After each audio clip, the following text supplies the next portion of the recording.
Okay.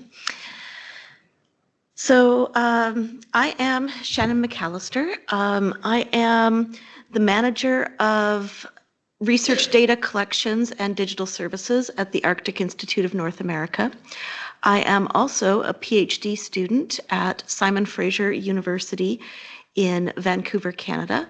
And I am doing my PhD research in data visualization and science communication. As a side note, since Chantal brought it up, one of the many hats I wear at this conference is also the project coordinator for the Canadian Polar Data Consortium, which many, I think actually all of the Canadians in this conference are a part of. Okay, so today I'm going to be, and it leads really well in from what Yannick just presented on, but I'm not really focusing entirely on data storytelling, though it is part of my presentation. What I'm presenting on is making the most of your data and visualizing the future of researcher repository collaborations. I think most of us at the Polar Data Forum are data managers or data analysts or work with data in some way, shape, or form. We may also be researchers, but a lot of us work specifically with managing the data of others. Before we get started into this, I do want to do a bit of a land acknowledgement. And I've got a really long land acknowledgement, but I wanted to acknowledge it in three ways. So the first is I live in Calgary, and the Arctic Institute of North America at the University of Calgary, where I work, acknowledges and pays tribute to the traditional territories of the peoples of Treaty 7. This includes the Blackfoot Confederacy, comprised of the Siksika, the Piikani, the Kainai First Nations, the Tsuut'ina First Nation, and the Stoney Nakoda. And the city of Calgary is also home to the Métis Nation of Alberta Districts 5 and 6. In my school form, Simon Fraser University, which is located in Vancouver, Canada, respectfully acknowledges the Musqueam, the Squamish, the Tsleil-Waututh, Katzie, Kwikwetlam, Kakate, Kwantlen, Simiamu, and Tsawwassen peoples, on whose unceded traditional territories our three campuses reside. And then finally, here in Hobart, where we gather, in recognition of the deep history and culture of this island, I would like to acknowledge the Muwinina people, the traditional owners of the land upon which we gather. We acknowledge and pay our respects to all Tasmanian Aboriginal communities, all of whom have survived invasion and dispossession and continue to maintain their identity and culture. I apologize if I mispronounced any of those names. Some of them I haven't had the opportunity of hearing spoken before. So let's talk about data repositories and what we do. Traditionally, data repositories, our main function is to store and preserve data.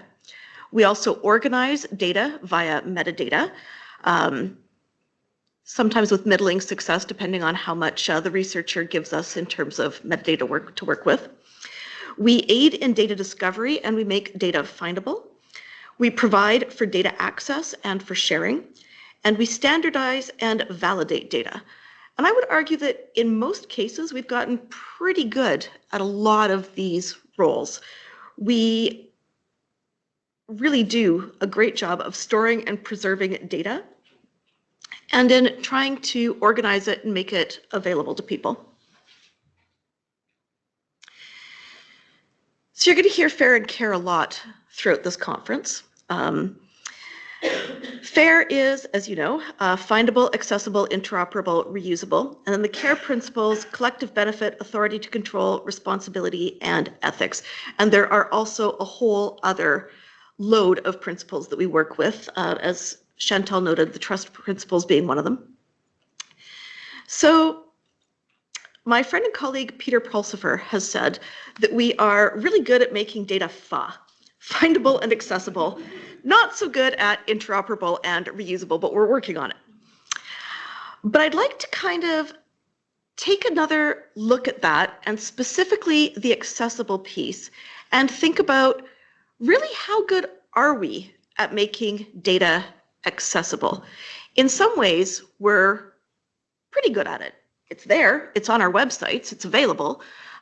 We are working to create federated search products that bring more of that data together to make it even easier to locate and to use. But who are we making it usable and accessible for?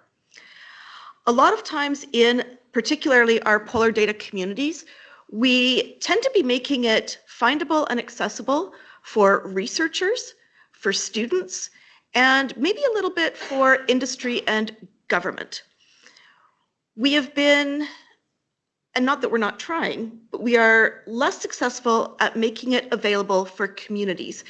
And I want to make the distinction that I'm not just talking about northern communities. I'm not just talking about Indigenous peoples who over the last few years have done an excellent job at promoting data sovereignty. In some ways, Indigenous peoples are doing it a lot better than people in regular everyday communities in the South.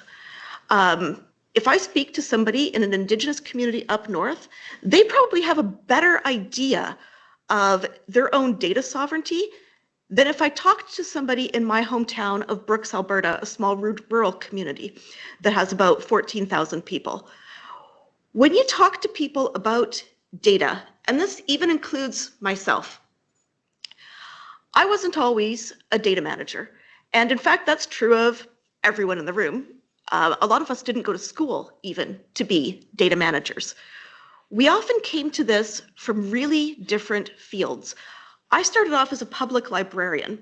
When I got my job at the Arctic Institute, I had a huge amount of that, what we call imposter syndrome, where I felt like I have no idea what I'm doing. And I'm a professional librarian. I know how to organize information at a very deep level. I was taught that in school. I know a lot about metadata. I know a lot about cataloging. I know a lot about really intrinsic things, but I still felt like I didn't know what I was doing. And the reason I felt like I didn't know what I was doing is because data is kind of a scary word for a lot of people. Data in itself as a word can be a barrier to people because when you say data, people instantly picture, or maybe it's just me, but a lot of people picture charts and numbers and all sorts of things that can be really scary if you don't really know what you're doing. Like I was working more with information coming out of journals, but people were talking to me about sensor data. People were talking to me about APIs. People were talking to me about coding. And I felt like I didn't know what I'm doing. So I started to feel, weirdly enough, I've been a data manager now at the Arctic Institute for 13 years. I felt like I really got a grasp on what data was last year when I started my PhD and really got an idea of what data actually means.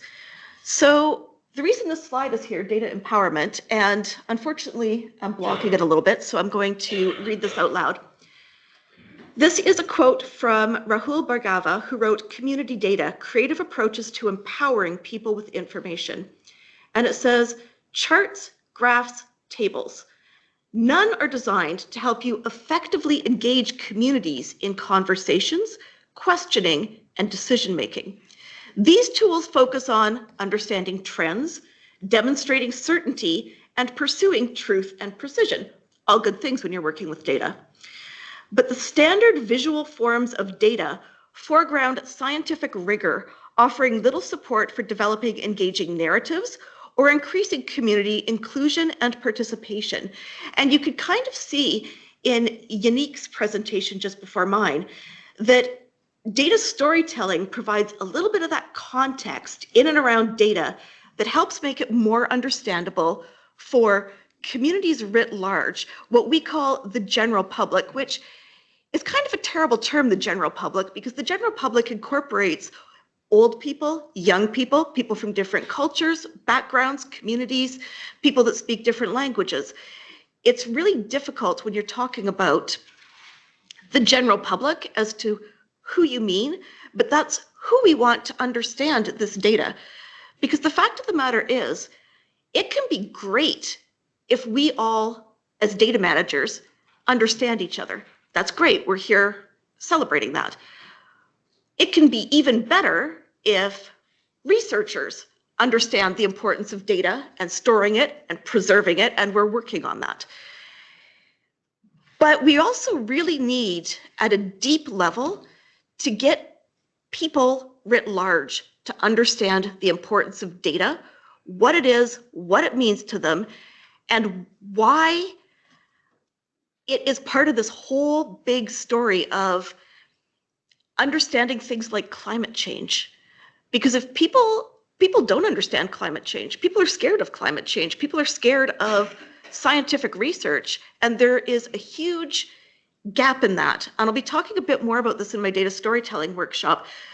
We've all heard about misinformation and disinformation and stuff like that being on the rise, which means there's a lot of people out there believing stuff that isn't true about the Arctic, about climate change, and we have the tools to help them understand that.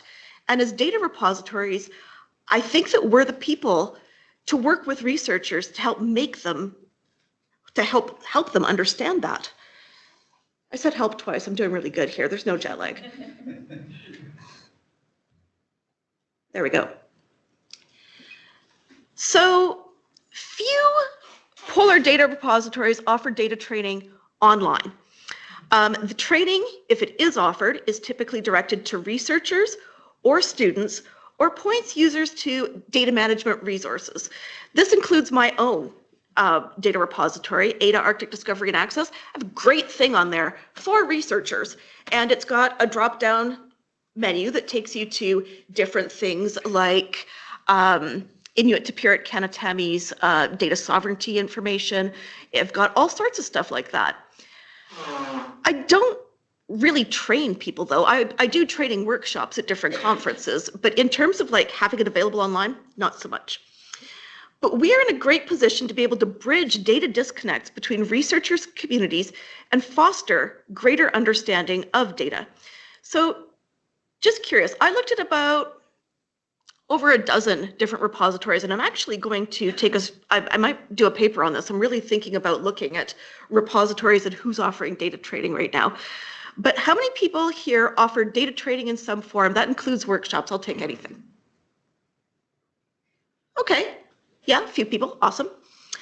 The only one that I spotted online that offered community data training, and I looked, like I wasn't just looking at Canada and the US, I looked at Europe, I looked at the UK, I looked at like across the country of different polar data repositories that I knew. I was focusing on polar because that's why we're here. But Data One's the only one I found that's had support elevated data literacy in your community with a series of different workshops and things like that, series of training modules. Super cool. Probably going to link to it, but it's something that we should be considering. Okay. So one of the other things, in addition to data training, that data repositories can look into is science communication. This is, in some ways, there's ways that we could do this, offering plain language summaries of the data in our repositories. Clear, complete metadata, plain language summaries that describes what it is, and something like what Unique was showing that I thought was super cool, personal narrative, publications, reports, researcher websites, and blogs, or data stories that are worked with the researchers that can be added to the data on their site so that we can see maybe a little bit of context of what is this data. I've been working with some data for my PhD, and one of the things I had to look up was wildfire data. Somebody wanted a data story about it. Cool. Finding it was tricky. Understanding it was harder. It's not an easy thing to, as repositories, even as researchers, it needs to be kind of collaborative. So I would suggest that working with in-house science communicators or community data coordinators is a great idea for repositories. If you do not do this already, and most of us should be, working with people experienced in user experience design to ensure sites are intuitive and easy to navigate, And I have worked with a lot of developers that think their sites are really easy to navigate, and then you try and go through them with a mouse, and you're like, what did I just end up in? And I'll be going through more of that in the data storytelling workshop I do later this week. I've already talked about plain language, but also multiple language interfaces. If you can have your database available in languages used by your communities, including Indigenous languages, please do so. It is expensive. Translation is not something that's easily covered, and I know we're all stretched for funding, but it's a great thing to be able to do. Using visual communication, I think Yannick just showed a great demonstration of that, being able to find different ways to show the information visually and not just in graphs, and I'll be talking to you guys more about how to do that. And then connecting data to personal narrative, talking to the researchers about what does this data mean to you? Like, how does this data work? What is the whole point of collecting this data and not just to get published? Like, what is the actual, like, what's the point? And why does it matter? And that's something that we need to do to connect people.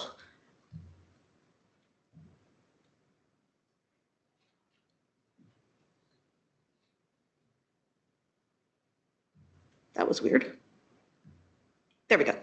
Okay, so when we talk about data visualization, being able to offer data visualization services like the University of Manitoba has been doing, like other researchers have been doing, you have to work with the researchers to visualize the data. It's not going to be something, and Yannick demonstrated this very clearly, you can't just go in and look at the data and think you're going to be able to put together a data story. You need to know somebody who knows the data intimately and can describe to you exactly what that meaning is. And we need to go beyond just line, bar, and pie charts. Look at things like data mapping, which Nunalite is a good example of, one of the databases in Canada. Look at infographics. Look at things like exploded diagrams. If you don't know what I'm talking about, I swear I'll explain it all on Thursday. I'm trying to keep to my time frame here. And look at things like interactive visualizations, where people can look at and move the data around and see what it does if you do different things. To give you an example of a really different kind of data interface, this is an example from the Canadian Consortium for Arctic Data Interoperability, which is the Data Buffet. A colleague of mine at Simon Fraser, Parney and Tagapur, calls this exploring the explorable interface. So this is a really unique interface, and I'm sorry, it isn't publicly available yet, but I have been working over the last year to get it completed, and it should be coming online early in the new year. I think it might be earlier, but January for sure. So you can see a few people in the room here. So we've got Chantal Verhey is there. Tatiana is there. I'm not going to butcher your last name, Tatiana. I'm up at the very top left-hand corner. And Claire, who called in with the fever earlier, is in the middle there. Peter, you're a little bit higher up, so I can't quite get you up there. But a lot of us who were members of the CICADI Data Consortium participated in being interviewed, explaining what our data was, and instead of going in and looking for a data set, here you explore by researcher. You look at the people that manage the data, that work with the data, and you can see how we all connected as a group within this consortium and shared and managed our data. And I just wanted to bring this up to kind of give you an idea of it's wide open what you can do to share and show data. It doesn't have to look like what it's always looked like. There are really different and creative ways to play with and share data with communities.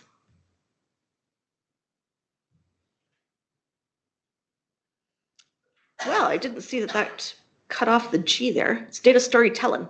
G. That probably is.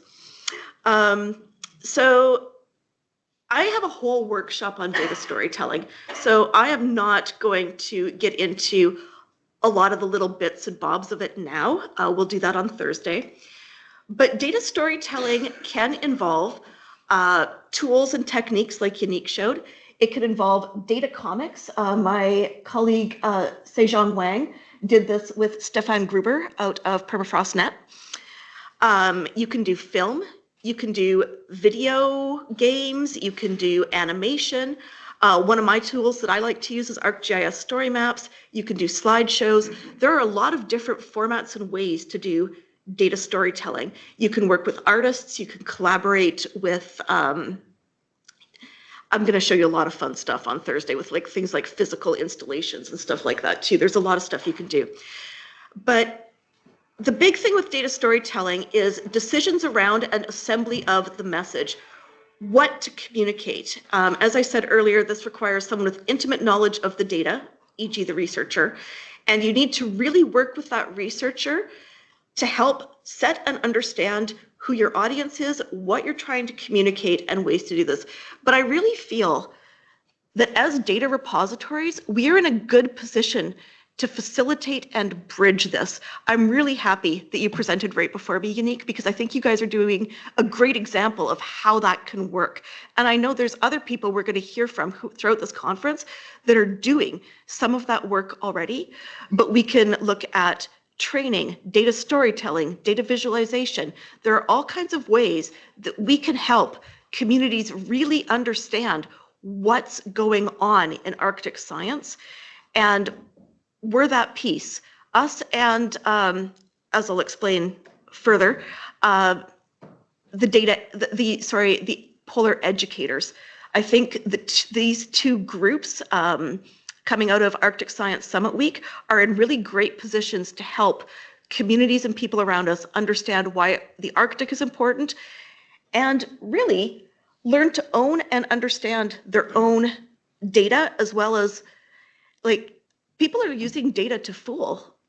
Like corporations and governments are using data to fool people. And they can't do that if people understand data at a deep level, and we're in a position to teach them how to do that. Lots of references. If you want them, come see me. Thank you so much.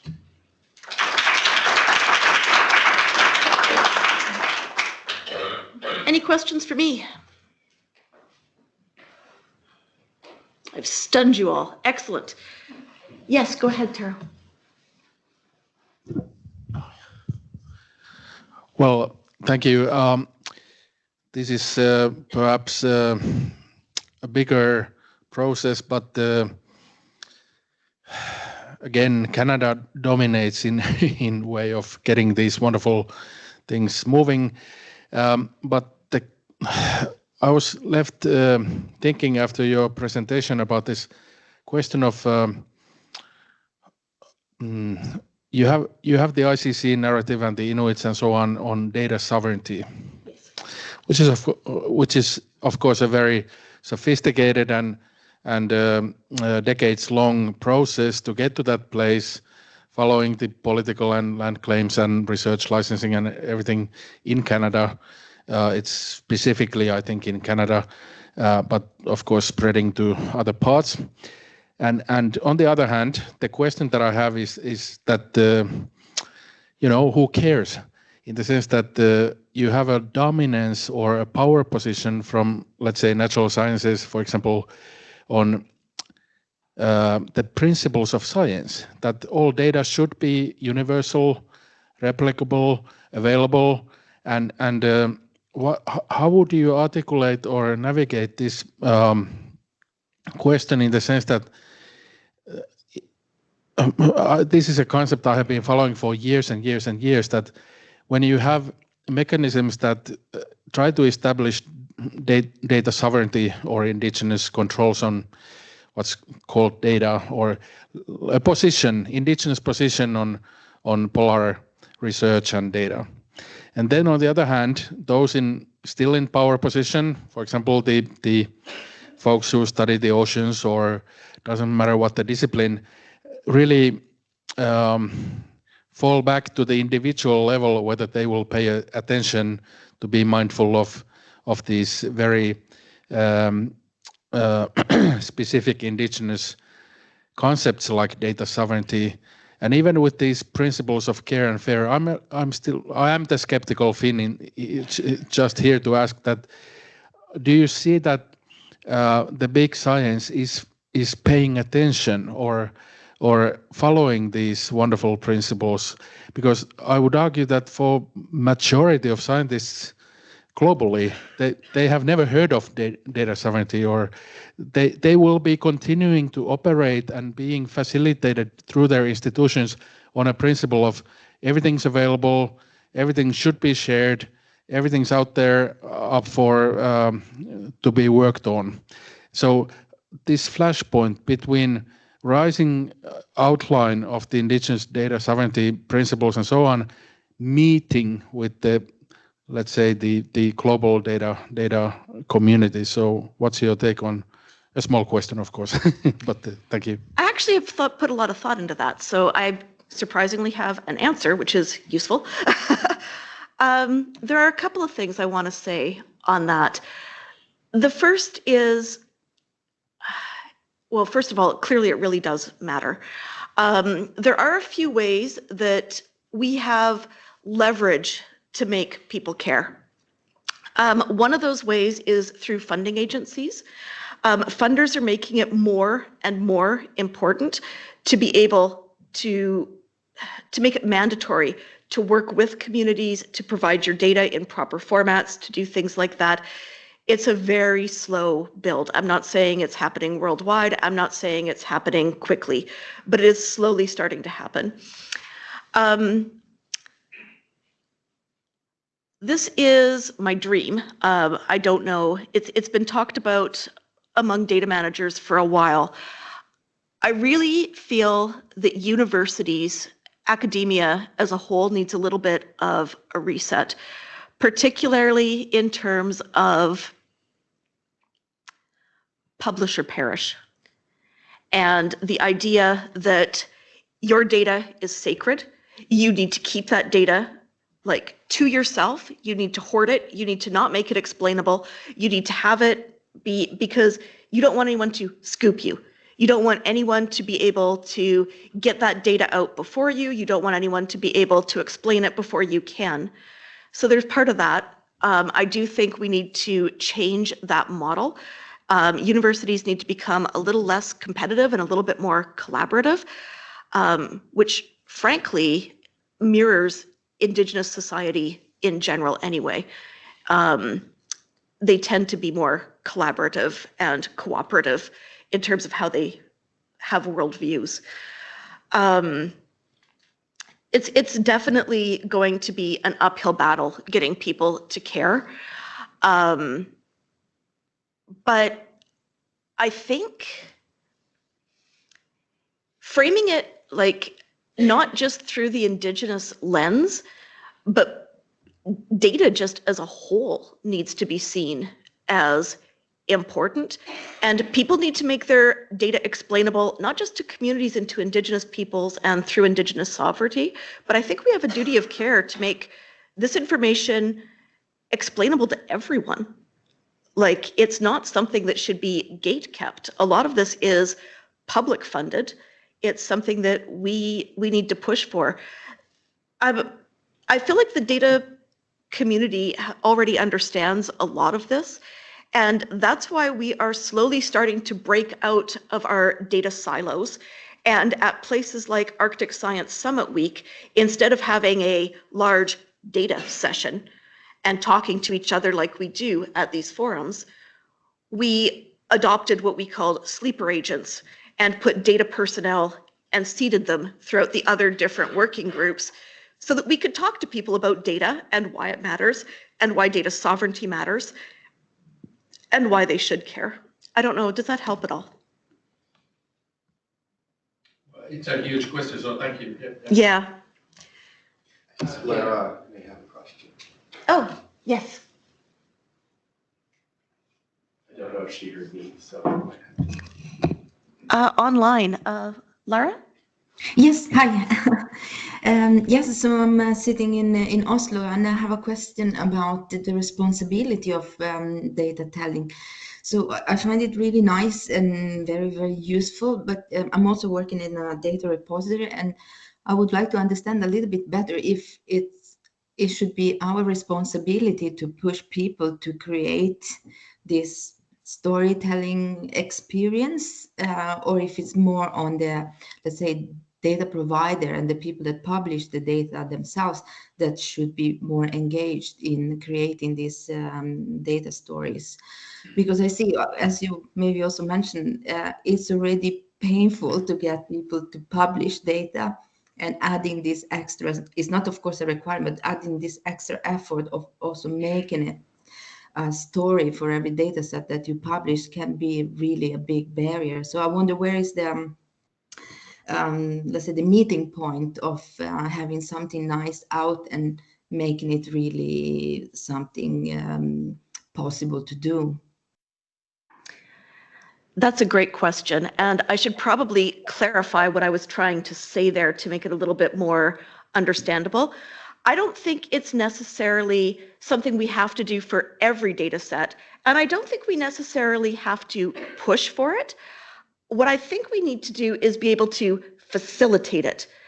I also think it's a way that we can revitalize repositories a little bit and potentially get injections of funding by providing these kind of services to researchers and letting them, like, helping us bridge with the communities. If we have science communicators, information visualization specialists on staff at repositories, things like that, and we have these services available, I think it might inspire researchers to do more of that work from the repository end, is more what I was thinking, rather than we need to go after them like taskmasters. Nobody wants that as part of their job. Yes, so that's I agree with you. So the point would be to try to provide this as a service from the data repository. Is it like, if you publish here, we can also provide you a quick way of getting a nice story out of it, and maybe we publish it in our front page or whatever people Yes, might exactly. have. So that's more the thing. Okay, thank you very much.